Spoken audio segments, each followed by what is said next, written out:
Carolyn Dube here. What's the play for today? Well, today I might have gone a little too far. You'll have to decide and let me know if you think maybe this was just a little too much this time.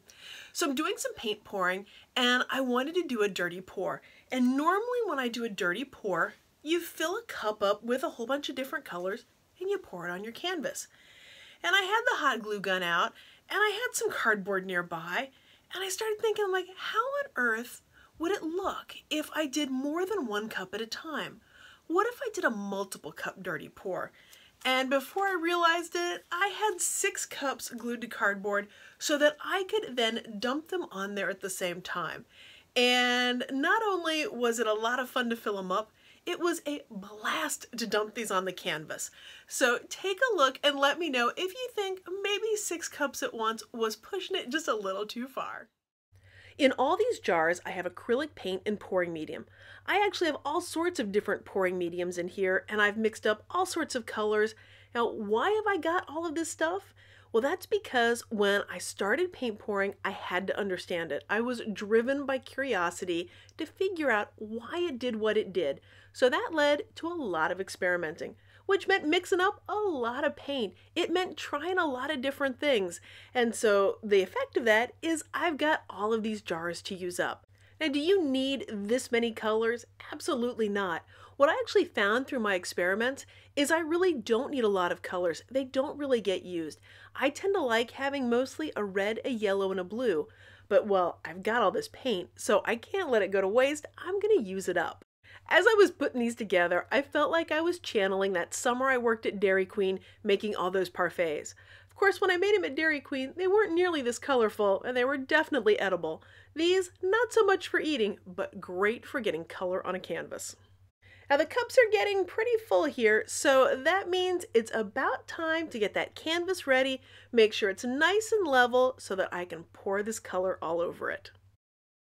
I've made sure that my surface is nice and level, and I've got a box under there that's going to catch all the drips so it's not going to make a mess on my counter. And by the way, the paint down there, that's not going to get wasted either, but we'll come back to that. And it took me a moment to figure out what was the best way to hold these 6 cups so that it could dump on there, because this is about to get messy. As I tip it over, the paint comes pouring out from some of them, runs across some of the cardboard, and guess what? That made it even more fun for me. Now, once the paint was on here, you can see which way that paint is running. That's telling me that my canvas was not quite as level as what I thought, so I have to adjust my very complex leveling system. Yes, those are popsicle sticks that I'm moving out of the way.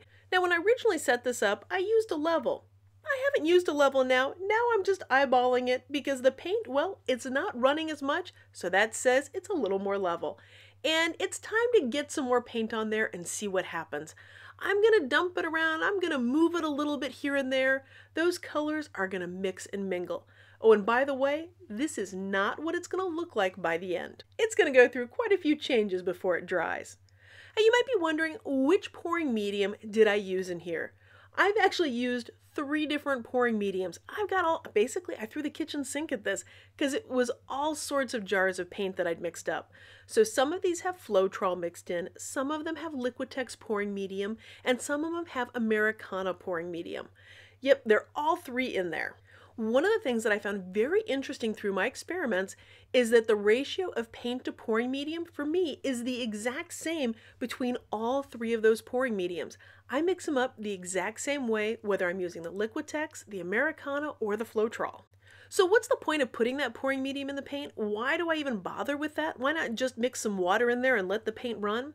Well, when I experimented around with that, what I found is the paint did not dry evenly or consistently for me, and it also didn't flow in quite the same way, and it lost a little bit of its vibrancy. So I really like the look of having that pouring medium in there. So now I've got a puzzle to solve. I've got a little bit of white space over there, I've got some color left in my cups, and now I've got to try and pour the paint that's in there to cover up that white part of the canvas. And 6 cups here at once, that makes it a little more challenging to get that precision right where you want it on the canvas.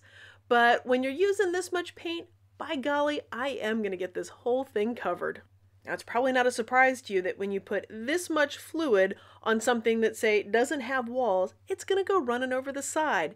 And that's what it's starting to do. Now, I love the look of that color going down the sides, but I like it to go down all four sides. Seeing so much of it running down that one side is telling me that my canvas is not level enough.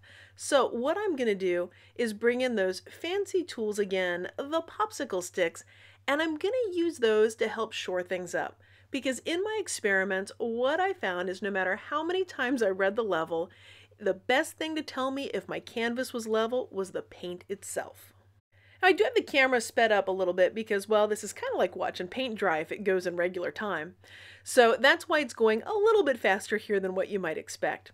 So you can use popsicle sticks to shim it up. That's one way that you can do it to get the paint to move the other way. Another trick that I learned was that you just simply turn your canvas. The paint that was flowing one way will now flow a different way. So what's the best way, to shim it up with popsicle sticks or to rotate the canvas? Goodness, there's no right way, there's no wrong way. It's whichever way works for you. Do you see the white around the edges in some areas where the canvas is still peeking through? That means there isn't any paint there. And I'm using the cardboard here to help move the paint and cover those up. Now, I could have reached for something like the palette knife to do it, but this is what I had in my hand, so that's what I chose to use. Seeing the color on here moving around, it's like an impressionist painting come to life. It's actually moving as color is being added, as gravity's pulling on it. Now, when I started paint pouring, all this stuff was pretty much magic to me. It felt random, and I didn't know why it was doing what it was doing. And if you've done some paint pouring, you might have had those same kinds of feelings. Well, what I found is once I figured out those fundamental principles to this, the foundation of why the paint's doing what it's doing, suddenly it didn't feel random anymore. It made a lot of sense how the paint was behaving. And that meant it was a lot easier for me to make choices for what I could do to get the paint to do what I wanted it to do. So if you want to have that understanding of why the paint is behaving the way it is, as well as see all sorts of different techniques that you can do with paint and pouring, then check out my workshop called Paint Pouring Fundamentals. Now that there's color all over the place, it's time to let this drip. And that's where having it on this kind of setup is really nice, because what's going to happen is the drips are going to go into the box. They're going to go through that cooling rack, and they're all going to get collected in the bottom of the box. And there's plenty of paint on this thing, so there's lots of good stuff down there. Now, what's going to happen to the paint that's down there in the bottom of the box? I'm going to let it dry, and then I'll be able to peel it right up, and it will become a beautiful acrylic skin. Yep, without having to do anything extra, just the act of it dripping in there, it's going to make it wonderful. I've sped up the camera to hyperspeed because normally I leave a painting drip for about 20 to 30 minutes, but this one had so much paint on it, it actually dripped for about an hour. And because there was so much paint on the canvas, it took this one a little bit longer than usual to dry. Normally the drying time is about a day, and this one, well, it needed a little bit more than that. So what do you think? Did I go too far? Was 6 cups of color on here just too much? Or was it just the right amount of fun to see all that color mingling around? Well, I think you can tell from my voice which camp I'm in. I had a blast doing this, and I'm looking forward to doing another one.